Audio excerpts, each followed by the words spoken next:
বিসমিল্লাহির রহমানির রহিম। উপস্থিত সাংবাদিক ভাইয়েরা এবং উপস্থিত আমার দলীয় নেতৃবৃন্দ, আসসালামু আলাইকুম। আজকে আমার এখানে উপস্থিত হওয়ার কারণ নিশ্চয়ই আপনারা বুঝতে পারছেন। দেশে একটি নির্বাচন হয়ে গিয়েছে, যেটি সারা বিশ্বে, দেশের ভিতরে এবং সারা বিশ্বে প্রহসনের নির্বাচনের হিসাবে সবাই দেখছে। সেই নির্বাচনে কি হয়েছে দেশে, কম বেশি সকল কিছু আপনারা এরই মধ্যে জানতে পেরেছেন। এই নির্বাচন নিয়ে আমি আমার পক্ষ থেকে এবং আমার দলের পক্ষ থেকে কিছু বক্তব্য আপনাদের মাধ্যমে, সাংবাদিক ভাইদের, এখানে উপস্থিত সাংবাদিক ভাইদের মাধ্যমে, মিডিয়ার মাধ্যমে আমার দেশের মানুষ এবং আমার নেতাকর্মীদের সামনে উপস্থিত করতে চাই। বিসমিল্লাহির রহমানির রহিম। প্রিয় সাংবাদিক ভাই ও বোনেরা, আসসালামু আলাইকুম। বাংলাদেশের ভয়ানক এই দুর্যোগকালীন সময়ে বর্তমানে যেন ন্যায়ের সাথে অন্যায়ের, সত্যের সাথে মিথ্যার এবং জনগণের আকাঙ্ক্ষার সাথে একটি রাজনৈতিক গোষ্ঠীর ক্ষমতার মোহের লড়াই চলছে। বিএনপি নেতৃত্বাধীন 18 দলীয় জোটের আহ্বানে সাড়া দিয়ে প্রহসনের নির্বাচনকে প্রতিহত ও বর্জন করায় গণতন্ত্রকামী সমগ্র দেশবাসী এবং 18 দলীয় ঐক্যজোটের তৃণমূল সহ সকল স্তরের নেতাকর্মীদেরকে জানাই আন্তরিক ধন্যবাদ এবং অভিনন্দন। সাধারণ জনগণ ঘরে বাইরে সর্বত্র তাদের অধিকার হরণের এ নির্বাচনের বিরুদ্ধে যে দৃঢ় অবস্থান নিয়েছেন, তা একাধারে রাজপথে থাকা আন্দোলনরত নেতাকর্মীদের যেমন অনুপ্রেরণাদায়ক, তেমনি এদেশের গণতন্ত্রকে সমুন্নত রেখে মুক্ত আদর্শ ও চিন্তা প্রকাশের সহায়ক। ব্যক্তিগত ও দলীয় স্বার্থের ঊর্ধ্বে উঠে দেশ ও দেশের মানুষের জন্য আমাদের এই ঐক্যবদ্ধ আন্দোলনের সাফল্য ইনশাল্লাহ অনিবার্য। প্রহসনের এই নির্বাচনকে কার্যত রুখে দেওয়ার মাধ্যমে দেশবাসী একটি লক্ষ্য অর্জন করল মাত্র। এটি চূড়ান্ত সাফল্য নয়, বরং চলমান স্বৈরাচারী বিরোধী আন্দোলনের প্রক্রিয়ার একটি অবিচ্ছেদ্য অংশ এটি। আমাদের সবার মূল লক্ষ্য নিরপেক্ষ তত্ত্বাবধায়ক সরকারের দাবি আদায় করে গণতন্ত্রকামী মানুষের চেতনার প্রতিফলন ঘটানো। সেই অভীষ্ট গন্তব্যে না পৌঁছানো পর্যন্ত সর্বাত্মক আন্দোলন অব্যাহত থাকবে। আমাদের মাঝে অনেকেই দিনের পর দিন ধরে সংগ্রাম করেছেন রাজপথে, আর তাদের সাথে রয়েছে সকল শ্রেণী ও পেশার আরও কোটি কোটি মানুষের সমর্থন, প্রেরণা, উচ্ছ্বাস ও দোয়া। আমি বিশেষভাবে বলতে চাই, সরকারের বাক স্বাধীনতা হরণের সকল অপচেষ্টার মাঝেও অনেক গণমাধ্যম যেভাবে বস্তুনিষ্ঠ সংবাদ পরিবেশনে দায়বদ্ধতা অব্যাহত রেখেছেন, তাতে মুক্তিকামী বাংলাদেশিরা আজ অনুপ্রাণিত। আওয়ামী স্বৈরাচারী সরকারের বিরুদ্ধে আমাদের এই আন্দোলন ইতিমধ্যে অনেক হতাহতের ঘটনা ঘটেছে। 5ই জানুয়ারির প্রত্যাখ্যাত নির্বাচনের দিন সরকারের নির্বিচার গুলিতে নিহত হয়েছেন 20 জনেরও বেশি সাহসী সেনানী। আহত হয়েছেন অসংখ্য। নির্মম নির্যাতন ও জেল জুলুমের শিকার হয়েছেন অগণিত মানুষ।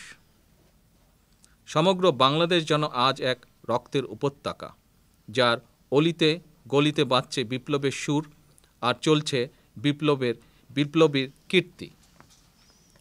রাষ্ট্রযন্ত্রের দমন নিপীড়নের যে মহান আত্মত্যাগ, আমি আবারও তা গভীর শ্রদ্ধার সাথে স্মরণ করছি।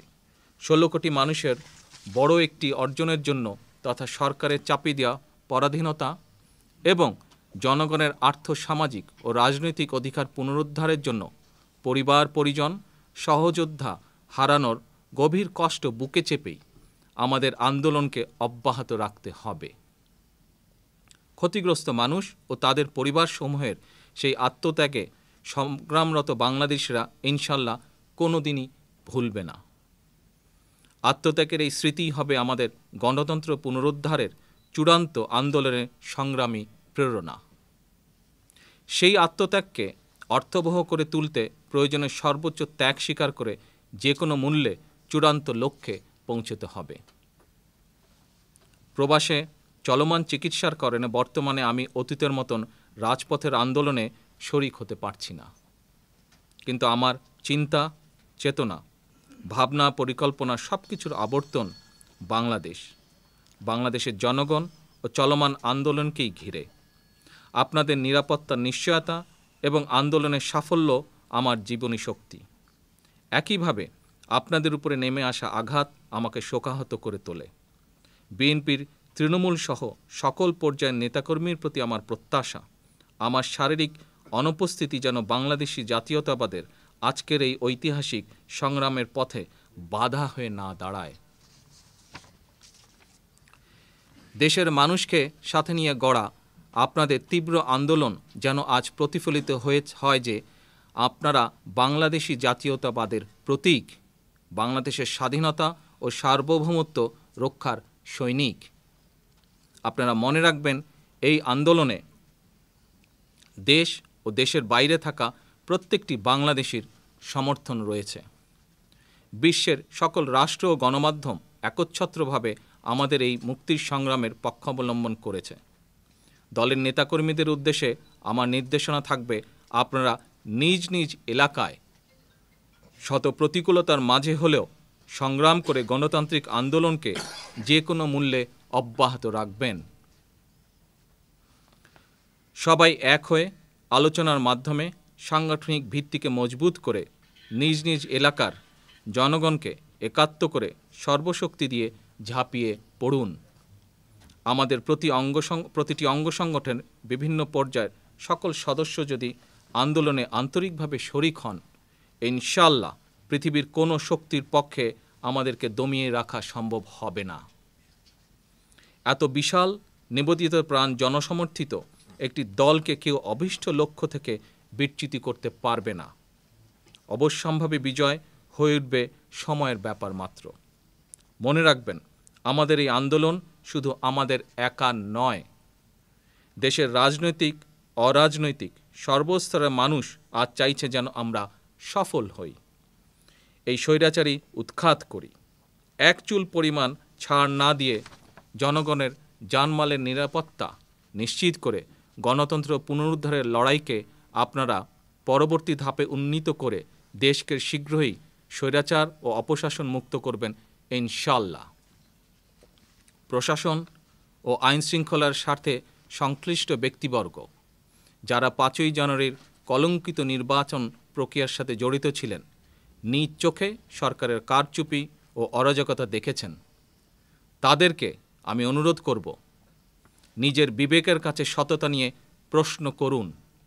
আপনারা কাদের পক্ষ হয়ে কাদের বিপক্ষে কাজ করছেন? আপনাদের দায়বদ্ধতা কি জনবিচ্ছিন্ন সমর্থনহীন সরকারের প্রতি, নাকি নিষ্পেষিত গণমানুষের প্রতি? দেশের অর্ধেকেরও কম আসনে অনুষ্ঠিত ন্যাক্কারজনক নির্বাচনে যখন শতকরা 5 ভাগেরও কম ভোট পড়ে, অর্থাৎ সমগ্র দেশের শতকরা 2 ভাগেরও কম মানুষ যখন 5 বছরে একবারের জন্য ভোটাধিকার প্রয়োগ করতে পারেন, সেই ভোটারদের আবার প্রায় সবাই যখন হয় অবৈধ সরকারের জাল ভোটার, দলীয় কর্মী ও ক্যাডার বাহিনীর সদস্য, তখন দেশের জন্য নেওয়া শপথের সম্মানে হলেও আপনাদের উচিত নিজেদের কর্তব্য ও কর্মকাণ্ডকে নিয়ে নতুন করে ভাবার। শুধুমাত্র সরকারি দায়িত্ব পালনে অজুহাতে দেশবিরোধী শক্তির হুকুম তামিলের সুযোগ নেই, কারণ আজ সরকার পক্ষ বলে কিছু নেই। পক্ষ শুধু গণবিরোধী স্বৈরাচারী বনাম দেশের মানুষ। ভেবে দেখুন আপনারা কোন পক্ষে থাকবেন। স্বৈরাচারীদের সূর্য অস্তগামী দেখেও যদি মানুষের পক্ষে থাকার সঠিক সিদ্ধান্ত নিতে না পারেন, তাহলে আপনারা কিন্তু ইতিহাসের পাতায় দায় এড়াতে পারবেন না।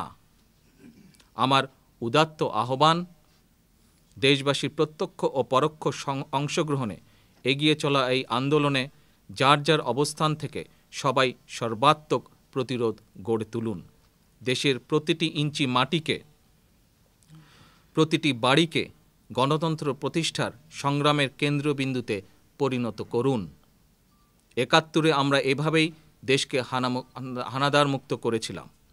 সেই সংগ্রাম ছিল স্বাধীনতা অর্জনের, আর আজকের এই সংগ্রাম সার্বভৌমত্ব রক্ষার। সেই সংগ্রাম ছিল দেশকে হানাদার মুক্ত করার, আর আজকের এই সংগ্রাম দেশে গণতন্ত্র পুনঃপ্রতিষ্ঠার। এই দেশটা আমাদের সবার, তাই একে সামনের দিকে এগিয়ে নিয়ে যেতে আমাদের সবার সর্বাত্মক ভূমিকা রাখতে হবে, তা আমরা সরাসরি রাজনীতিতে সম্পৃক্ত থাকি আর নাই বা থাকি। গণতন্ত্র রক্ষার্থে গণমানুষ দ্বারা পরিচালিত আমাদের গণমুখী আন্দোলনে শরিক প্রত্যেককে আবারও ধন্যবাদ। বিজয় আমাদের হবেই ইনশাআল্লাহ। বাংলাদেশ জিন্দাবাদ, বাংলাদেশ জাতীয়তাবাদী দল জিন্দাবাদ। আল্লাহ হাফেজ। প্রশ্নের দুটো ভাগ ছিল, এক দেশে যাব কি না। আমার বক্তব্যে আমি বলেছি যে আমার চিকিৎসা যেই কারণে আমি এই দেশে এসেছিলাম সেটি এখনও সম্পূর্ণ হয়নি।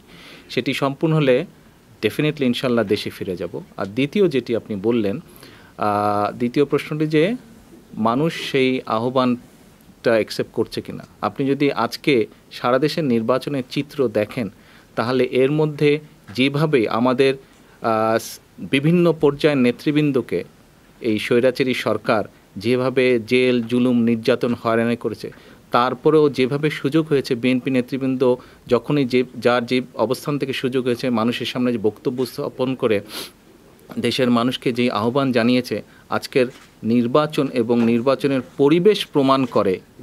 মিডিয়াতেই যেসব এসছে, ছবি এসছে, সংবাদ এসছে, তার ভিত্তিতেই সেসবই প্রমাণ করে যে বাংলাদেশের মানুষ বিএনপি তথা 18 দলীয় জোট নির্বাচন বর্জন এবং প্রতিরোধ এবং প্রতিহত করার যে আহ্বান জানিয়েছিল সারা দেশের মানুষকে, সেটা মানুষ গ্রহণ করেছে। সেজন্যই আপনি দেখেন সবগুলো মিডিয়াতেই কম বেশি যেভাবে নিউজ এসছে সবগুলোতে এসছে 5% হার্ডলি হয়তো ভোট বিভিন্নভাবে কষ্ট করে কাস্ট করানো হয়েছে, এর উপরে যায়নি।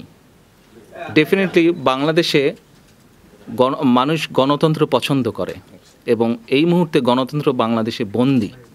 আমরা সেই গণতন্ত্রকে যাচ্ছি যেই গণতন্ত্রের ফলে মানুষ নিজের মত নিজে প্রকাশ করতে পারবে, নিজের অধিকারের কথা নিজে পরিষ্কারভাবে বলতে পারবে, জেল জুলুম বা মিডিয়া বন্ধের ভয় থাকবে না, সেই বিপ্লব।